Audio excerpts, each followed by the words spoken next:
A lot of it didn't really have much to do with basketball. A lot of it was going through personal stuff of my own, but mostly kind of like mental health issues. I couldn't continue to go through the D1 grind with all these things going on. I just had to make the decision that I couldn't do this for now. And with the mindset that I could come back later. Hey, it's time to get a March Madness comeback on this show. Oh, just in time. I miss football so much. Let's turn the page to March Madness and Matt Veretto.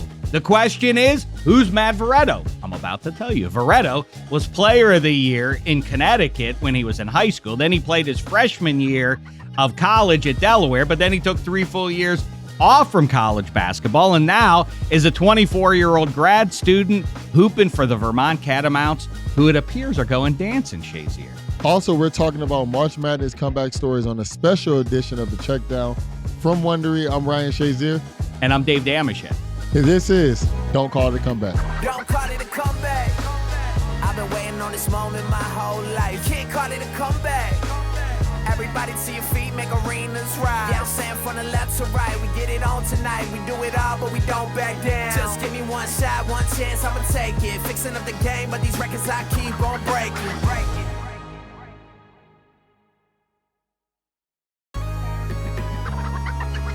Hey, Shek, the tournament's almost here. Let's get into this Matt Veretto comeback at Vermont. All right, 5-0. Let's go back to Manchester, Connecticut, where Matt played his high school basketball. In 2018, the 6'8 forward was named the CIAC Connecticut Player of the Year, and he was all set to be a college basketball player. In 2019, Matt went to Delaware with big hopes, but the team struggled, and Matt averaged just 6.5 points off the bench. After just one freshman season, Matt decided he was done with college ball. He quit the sport, transferred to UConn as a regular old college student. Shazier, injury ended your playing career. What do you think of someone walking away when they're just getting going like that? Man, to be honest, my first thought when it comes to this is, man, like, I think it's crazy that somebody just chooses to lead a sport, but I want to hear what Matt has to say before I get too hasty on this topic. Oh, nothing vexes 5-0 more than somebody who doesn't take advantage of their physical gifts given to them from a higher power. It turns out, though, that Matt wasn't done. He wasn't turning his back on those gifts. After graduating from UConn, days before the transfer portal closed, he decided to take a final chance at playing college ball, and Vermont gave him his shot. This season, Matt, like I say, a 24-year-old grad student, is starting for the University of Vermont's men's basketball team. The Catamounts are the top team in the America East, and it looks like they're going to be dancing in just a couple of weeks now. And for more on Matt Veretto's comeback, we've got the man himself. Matt, welcome to the show. Thank you. Thanks for having me. What's up, Matt? What's up, Matt? So let's get into this, man. Hey, so with your story is crazy to me. So I want to start all the way from the beginning. What was your experience like at 18 years old getting recruited out of high school? It was it's quite a journey. It's kind of a roller coaster, as any recruit would probably describe it. You hear from a crazy amount of different schools from D3 to the D1 level, and it's definitely stressful trying to pick the right fit. That's, it's like the first time going away from home for a lot of people. So it's definitely interesting to try to pick a school. And it's a journey hearing from a lot of different coaches. So it's interesting. So what led you to Delaware? So I had a few Division I schools approach me at the time with scholarship offers, but after visiting Delaware, the facilities, the people seemed like it was going to be a perfect fit. And ultimately it was a great fit, but I think the biggest thing was like the surrounding area, and the school itself seemed like the best fit. So why then, let's get into it. This is what Shazier was vaguely sort of upset about before you joined us, Veretto. He's one who really can't stand wasting natural gifts. So what led you at 18-ish? Is that about right? You're a Blue Hen at Delaware, 6.5 as a freshman, averaging 6.5 points a game. Yep. Not too bad. Why walk away from it? Well, so at the time, a lot of it didn't really have much to do with basketball. A lot of it was going through personal stuff of my own, but mostly kind of like mental health issues. Just a lot of stuff going outside of basketball. that I just had to make the decision that I couldn't do this for now, and with the mindset that I could come back later, but it was something that I couldn't continue to go through the D1 grind with all these things going on. And definitely part of it was basketball. Just if you're going through something like that, it's difficult to just keep going every day with something kind of completely unrelated. So it was definitely like more outside than within basketball, but that's kind of why I had to leave. No, I respect that, Matt, because a lot of times when people are dealing with things, make decisions, most of the times people outside looking in, feel like they know what's going on, and a lot of times people don't know what's going on. So, just to hear this story, I'm like, man, something had to be going on for you to just pick up and walk away from basketball. You won, Player of the Year in high school, so like obviously you cared about it. So, what did you do to help cope missing basketball where you were at? I know you transferred to UConn. When you transferred to UConn for those 3 years? Yeah, I haven't actually gotten that question before. I think the biggest thing was just surrounding myself with the right people, because going back to UConn, it was 20 minutes from home, and I knew that was going to be a spot where I'd be able to spend more time with my family and people that I'm close with. So I think that was the biggest thing, is just making sure I had the right support system around me, so that whether I could return to basketball or not, I could at least help myself get better for the future. So I think that was the biggest thing. Is there was so many moments where I missed playing basketball in front of a crowded arena, a really loud arena, and you're playing like under the lights, like it's there's nothing better than it. But I think just, during the times, especially when I missed basketball, I had to just surround myself with the right people that were telling me the right stuff. And obviously, as you guys probably know, I was playing pickup, I was doing intramurals, so yeah. I was playing a little bit of basketball, but it was obviously nothing like the level that I was playing at before or now. So that was the biggest thing, though. I was going to ask you that. I was like, were you playing your intramurals? And I feel like that might have been a little bit unfair for those guys. You recently Player of the Year in the state, and then now you're just out here playing intramurals with those guys. Were you giving them buckets? Yeah, I was a little bit. I developed a little bit of reputation on campus, but it was funny. We could say that. Did you do like the white men can't jump kind of bit, where like you showed up extra slovenly looking and maybe let your team get down a few buckets early on and then hit the gas and blew everybody away? Just for a laugh, if not for money? I think I did that a few times for sure, but I think it would just come right from the jump. I don't think I could give a possession or two away. I think I would just try to dunk on everybody from the start. But yeah, we had fun there for sure. That sounds like a good time. So you go from being a blue hen, then you become a husky, but just a civilian husky. You're not playing ball for them. Then you decide to become a catamount, which is a fascinating animal trajectory for anyone over the span of 4 years. By the way, while you're just a civvy student, what are you studying again? You have your degree now as an undergrad? Yeah, I was studying finance. Finance, yes. Now I'm doing a master's degree in accounting here. And while you're doing that and you're hitting the books and you're dabbling at the, playing some pickup ball, you're missing, as you indicate, you miss playing under the lights. At what point while you're matriculating at UConn are you thinking like, you know what, maybe I can still get another bite at this apple once I wrap up that finance degree? Yeah, it's interesting. That happened a few times, and the first few times I kind of blew it under the rug because of what I dealt with the first time, kind of associated the mental health stuff with basketball. But the one time that it just really resonated with me was, I actually know the date because it was 2 days before the transfer portal actually closed, but it was April 29th. And I knew I had wanted to play, but I had a job lined up and I didn't think I was going to. And it was kind of just a shot in the dark. So I would say it was that day that when I entered the portal, it was just kind of let's just see what happens and see if anybody reaches out. And the next day, Vermont reached out. So it was just kind of like a last minute thing where over the past few years, I was like, I can definitely do this if I put my mind to it. But then I was like, nah, never mind. Like, it's not worth it, whatever. But that day was the day where I was like, let's see what happens. Like, I'm going to do it if I get something. kind of thing. Hey Matt, so I'm really interested in this transfer portal thing real quick. I'm about to actually sidetrack us for a second. So what is it like going into the transfer portal? Because we didn't have that when I played. I don't know if I would have went into the transfer portal, but like, how does that work? Do you just put your name into something? Like how does that? Like, I'm just being completely honest. Shazier thinks you have to get on like a spaceship or something like that. Like there's a physical transfer portal. What's happening to me? No, I'm just saying because like just really think about it. Because Matt didn't play basketball for 3 years, and then he was like, all right, man, I really want to go back out there. Hey, everybody, I'm back out here. Like. Normally you go through a whole recruiting process, but now you just put your name in the portal. Is there you just put your name in there and everybody just start looking at the different names in there? Like how does that work? Yeah, so it's interesting. Because I wasn't playing, it was a little bit of a different process because usually you would get your waiver signed that you could go talk to, like go into the transfer portal from the school that you were just at and you're transferring from.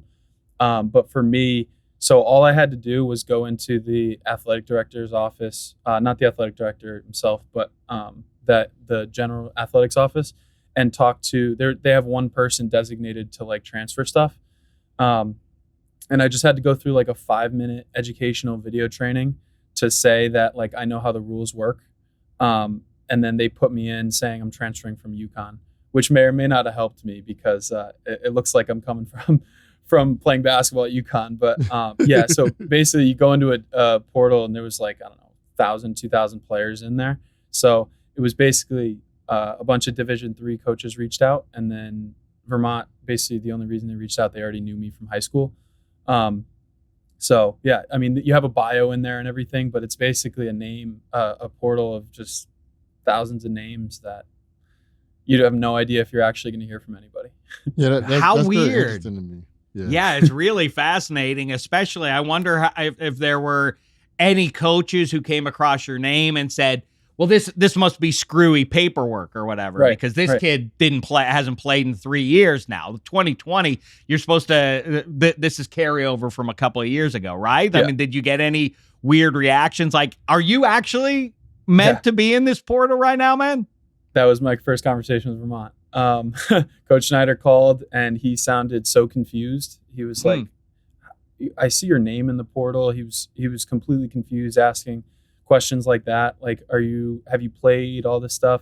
So I think it was like a shock to all the coaches probably that had known me before that they're seeing this name because obviously it's been since the 2018-19 season that I've even played. So it was definitely a confusing conversation, and he was asking a lot of questions like that. It must be like you're like Andy Dufresne, like talking to the people at the prison about where you've been and just absolutely bizarre stuff there. So you make it to the Catamounts there. What's it like when you first get out onto the floor? Was it a trip for you? Was there an adjustment period for you to get up to speed with the kids who are obviously, it doesn't sound much like, he's 24. He's still college age to me, but that's a pretty significant age difference. If you're a 19-year-old kid, right. You seem like an old man walking in there in your mid-20s, right? Right. Yeah. I think it was a huge adjustment, especially on the conditioning and the defensive side. I think I've struggled kind of throughout the year with staying in front of guards at the Division I level because I haven't had to switch on to a guard at the Division I level for however many years. So it's been an adjustment just as far as footwork and conditioning goes. I think I'm getting better with that, but I have another year of eligibility next year now. So that's going to be helpful to have one more off season to really take a crack at it and fully adjust. But I think I'm getting there. So Matt, tell us about your first game back with the Catamounts, and did you have a welcome back moment to college basketball? I felt sick to my stomach. That's for sure. I was nervous. We had a packed out crowd. We played against Brown. I don't know if I had a welcome back moment. I think it was just, I didn't really feel comfortable out there until I had a layup. I had like a fake handoff and went in and scored. And I think I started to feel a little bit more comfortable now that I kind of did something productive. But I don't know if I had a welcome back moment. I think it was just, I had to get the nerves out for sure. So I think I had a few moments that were like, okay, well, I gotta do something positive here. Well, does Coach Becker, I say you're like Andy Dufresne, is part of your allure to him that you could help him with his taxes? You know, is that like something you dangle? Like, get me on the I team. don't Give think so. me some good run there, Coach. You know, I can make this right on the other side when we sit down with the paperwork. Yeah. At what point do you transition from sort of your personal goals to realizing you're on a team that has a real shot at playing in March Madness, and what does that mean to you in your personal journey here over these last, half decade or so? Yeah, honestly, the second that they gave me a shot and offered me the scholarship, all the personal stuff kind of went out the window. It was, I know this team has a real winning culture, won so many regular season titles in a row. They go to March Madness all the time. I know this name. Like, all the personal stuff was out the window. The second they gave me the shot, I was like, let's go win a championship. Let's go play in March Madness. Now, that's like also selfish, like a personal thing. Like, I want to win a championship and I want to go to March Madness, but like it's all about the culture here. Like, they've established this from day one, and it's not easy to get that culture across to 7 new guys on a team. Between transfers and freshmen, we got basically half of us are new here. But that's been the culture established from day one. And for me, it was right when they offered, when I was like, we got to go win this thing for sure. Man, so like, I love to hear that, because, Coach Becker became the winningest coach in Vermont history. Yeah. And so I'm guessing, like you said, that played a huge role in you wanting to go to Vermont. Like, what do you feel is next for you guys, and what's next in your basketball career? Well, Vermont as a program is in a really great spot. Been winning, season in, season out. So hopefully, in the immediate future, hopefully we can win a championship this year. And I think just, as a whole, Coach Becker is going to continue to do what he does. He's one of the greatest coaches really to ever do it. So I think he's going to continue to do what he does. And hopefully, as Vermont's future goes, they're going to continue to recruit the right guys, and everybody knows they will, because they really know what they're doing on that front. And keep winning championships, hopefully. So what will equal success for you individually? Is it what the Catamounts do in March here? You say there's another season of eligibility awaiting you. Yep. Mac McClung has inspired you to be a dunk champion, maybe in a year or 3. What's next for you? Yeah, I think the biggest thing is just focusing, obviously, one game at a time. But, if you try to look in the big picture, one season at a time, it's going to be trying to win a championship this year. That's how I'll measure my personal success, whether the team won a championship or not. And then the following year I'll be back. So it'll be trying to win a championship, see what we can do after that. Obviously we want to win the championship first, but see what we can do after that as well in March. And then, personally after that, hopefully continue to play basketball at a high level, but we'll see kind of from there. But the first step is I got to go win a championship this year. Man, awesome stuff. And maybe on the other side of that, now it feels all up in the air, and good for you for living your dream here before you start the finance job, if that's in fact what you end up doing on the other side of playing basketball. Good for you for taking advantage of your physical gifts and getting to enjoy all this. Thanks for the time, man. Fascinating story. Yeah, thank you guys for having me. Yeah, thanks a lot, Matt, man. I really appreciate your time. And if I need any tax advice, I know who to call. Yeah, for sure. Thank you, guys. There he goes, Matt Veretto, everybody. Up next, White Men Can't Jump is making a comeback. The original's a classic, but is it the best hoops movie? Don't call it a comeback.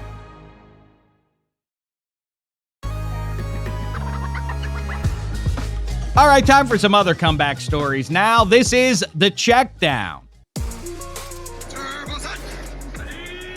Last season, Kansas pulled off the biggest second-half comeback in NCAA championship history, overcoming a 15-point halftime deficit to beat UNC by 3. Shazier, what's your favorite March Madness moment?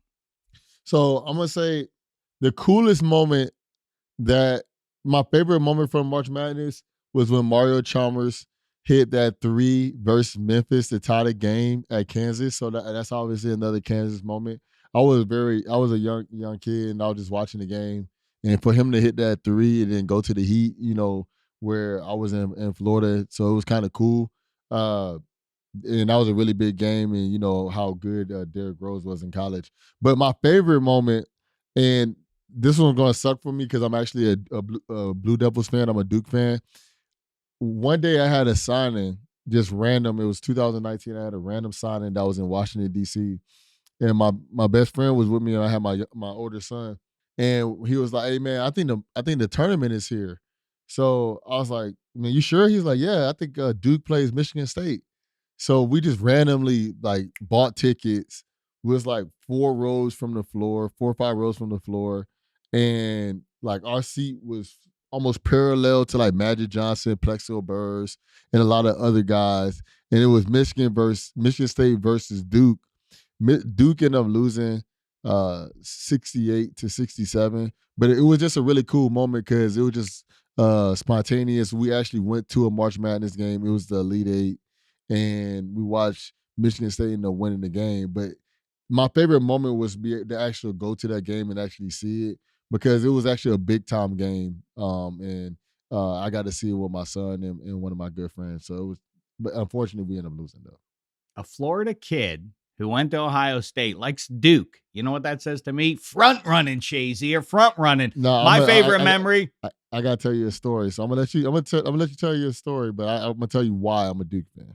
So. All right. I will just say this. I think it was 1985. My mother came and picked me up from school. Old Mo Damashek boosted me from whatever elementary school studies I was supposed to be doing so I could go home in the middle of the day and watch my beloved Pitt Panthers play the mailman Karl Malone in Louisiana Tech.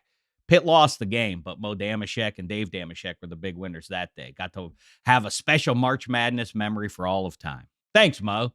So the reason I'm a Duke fan, growing up, I was a big football guy. So I never really had a true team. Like Ohio State is my number one team, obviously, but I'm a Duke fan. If I'm just watching any other basketball, I'm rooting for Duke. But if Ohio State and Duke play, I always root for Ohio State. It's been multiple situations when that happened, and you know, for me, the reason I'm a Duke fan is because my wife, she played college basketball.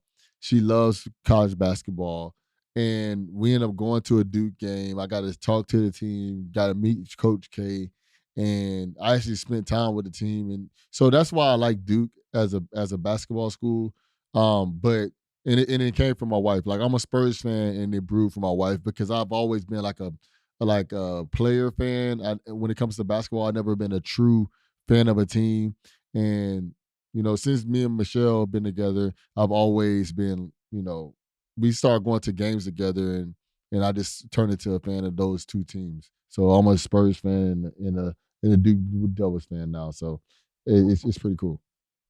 And the fact that Duke wins a lot of national championships probably they had haven't something won to do with that. they haven't won one national championship since I like them. So. All right, listen. St. Peter's made the Elite Eight as a 15 seed last season, and the year before that, UCLA made the Final Four as an 11 seed. Shazier, will Cinderella stories make a comeback again this March? So I definitely think there's going to be Cinderellas this year. And one team that I think that could be a Cinderella this year is your school, and where I live is Pitt basketball. And the reason that I think Pitt basketball can be a sleeper is because pretty much the whole season this year, they've been the number one team or the number two team in the ACC. They've been the front runners of the ACC. They lost.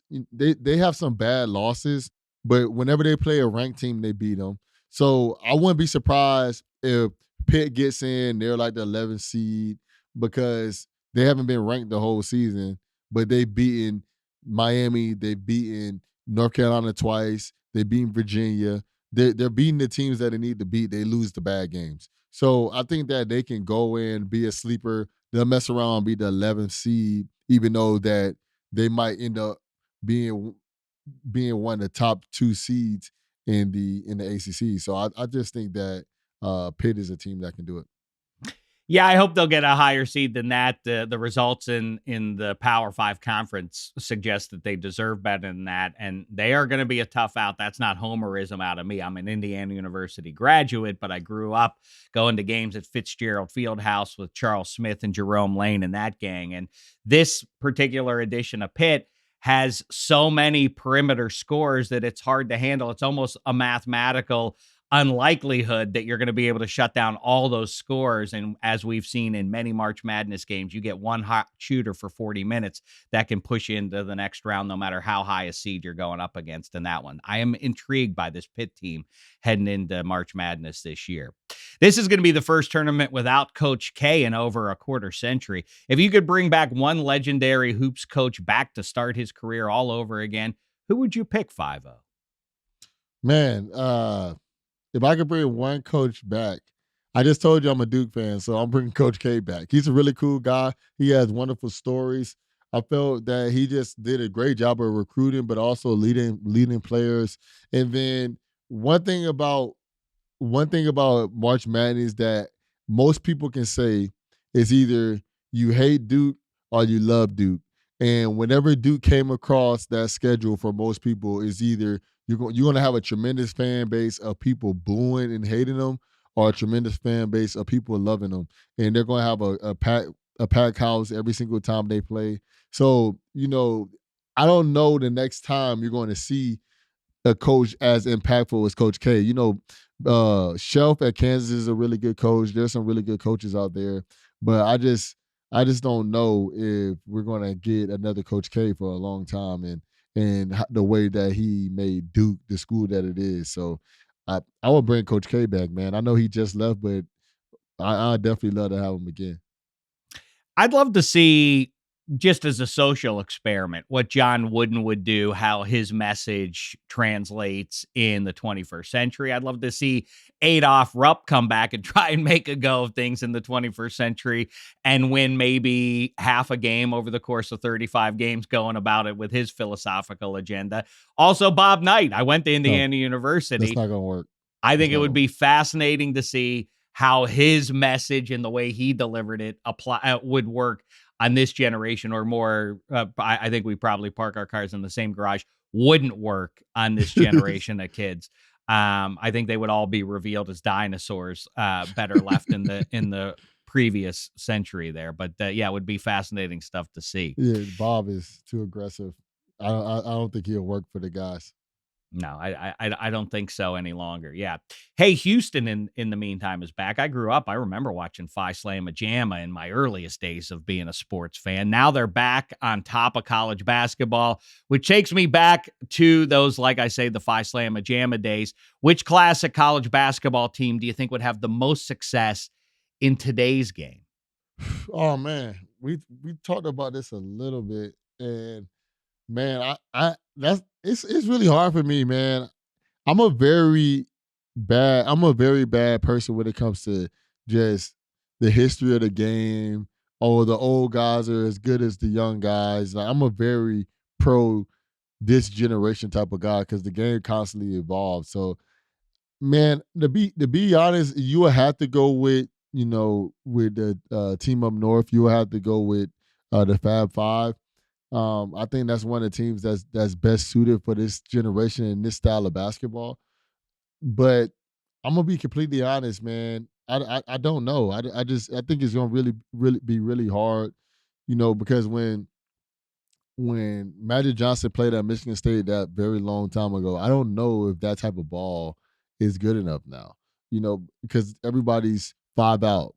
When Shaq played, I know he was a dominant force, but everybody's 5 out. So I just think the fact that even like with Shane Battier and JJ Redick, they were all good, but I just don't know if the skill set is the same as it is now, just with all the athletes on the floor. So to me, I'll probably go with the Fab Five. I know that might be your answer as well, but I don't think besides them, I don't see a lot of other guys coming back and being able to compete with some of the best teams now. Running Rebs of roughly the early 90s when they beat Duke, hammered Duke before Duke got him the next year. That team would be competitive, but I think the correct answer is the Fab Five. In fact, I think it's an anomaly. I think the worst NFL team in 2022 would destroy, obviously, any team from 1980.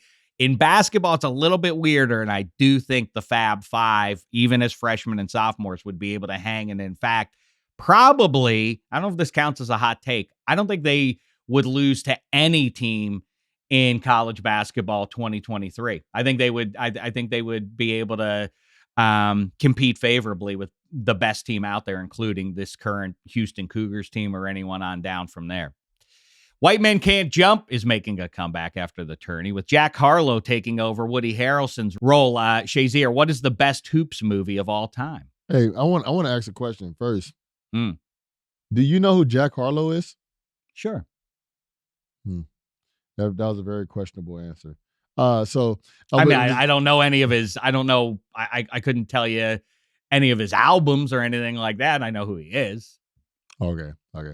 And so there's a lot of really, really good movies. And I actually watched White Man Can't Jump last night, and that's a really good movie, man. And I'm trying to think about it because as a kid I used to loving basketball. He Got Game is a good movie. White Man Can't Jump. Hoosiers, that's a movie, you love that because you went to Indiana. Coach Carter, Above the Rim, with Tupac. Man, this is a really, really tough goal of it when it comes to movies, man. But I would say the best movie, if you really think about it, is probably He Got Game with Ray Allen and Denzel Washington. I think that's probably one of the best movies. I know a lot of people loving basketball. That's like a romantic basketball movie, but He Got Game I think it's a great storytelling. Denzel Washington, Ray Allen do a great job of just kind of showing how getting recruited used to be, and the father-son relationship. And I thought it was a really good movie. So I'll probably say He Got Game is probably my top basketball movie. It's weird Ray Allen doesn't get more credit for his acting. He's an athlete, and at that point in his life, he's a young kid. He was pretty good in that Spike Lee movie. I understand that Hoosiers is problematic for a lot of people, politically incorrect on some level. What I like about that movie is it's not just that the kids that they have filling the roles of the high school basketball players look like basketball players. They look like basketball players from the 50s. They all look like Bob Cousy dribbling the ball out in front of them and the two-handed set shots and everything else. I don't know how they pulled that one off, how they found those kids who were able to fake it like they were 15 years old in 1955, but remarkable stuff there. But maybe the correct answer is Fish That Saved Pittsburgh. They opened the Igloo after all, and they flew in to save the day. Remember that? Pittsburgh Pisces, no Shazier. Anywho, that's it for this episode of Don't Call It a Comeback. Hey, make sure to follow, rate, review the show on wherever you're listening.